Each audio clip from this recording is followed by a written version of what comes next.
Assalamu alaikum everyone. Today is the 17th day of my English speaking challenge. আজকে আমরা শিখব কিভাবে আমরা বন্ধুদের সাথে হোয়েন এবং হাউ ব্যবহার করে ইংরেজিতে কথা বলতে পারি। সাপোজ আপনি এবং আপনার বন্ধু একসাথে কলেজে যাবেন। সে আপনাকে কল করেছিল কিন্তু আপনি তাড়াহুড়ায় ফোন চেক না করে বের হয়ে গেছেন এবং এসে দেখলেন সে অপেক্ষা করছে। তখন আপনি তাকে জিজ্ঞাসা করতে পারেন, তুমি কি আমাকে কল করেছিলে? Did you call me? আপনার বন্ধু তখন উত্তর দিতে পারে, ইয়েস আই কলড ইউ। এটার অর্থ আমি তোমাকে কল করেছিলাম। এরপর আপনি আবার জিজ্ঞাসা করতে পারেন, when did you call me? তুমি আমাকে কখন কল করেছিলে? আপনার প্রশ্নের জবাবে সে বলতে পারে, I called you 10 minutes ago. আমি তোমাকে 10 মিনিট আগে কল করেছিলাম। এরপর আপনি তাকে জিজ্ঞাসা করতে পারেন, when will we go to college? আমরা কখন কলেজে যাব?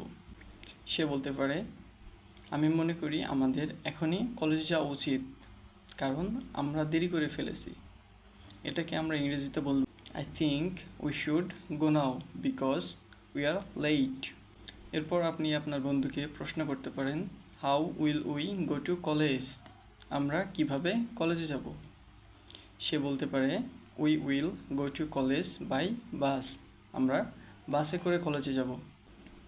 এরপর আপনি তাকে জিজ্ঞাসা করতে পারেন, তোমার পরীক্ষার প্রস্তুতি কেমন?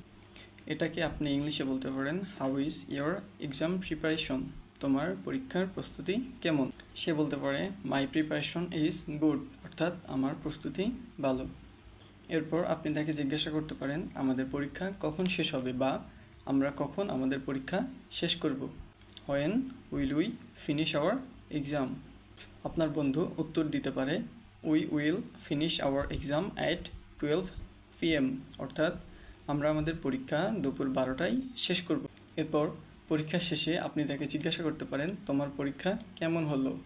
How was your exam? তোমার পরীক্ষা কেমন হলো? সে বলতে পারে, মাই এক্সাম ওয়াজন্ট গুড, অর্থাৎ আমার পরীক্ষা ভালো হয়নি।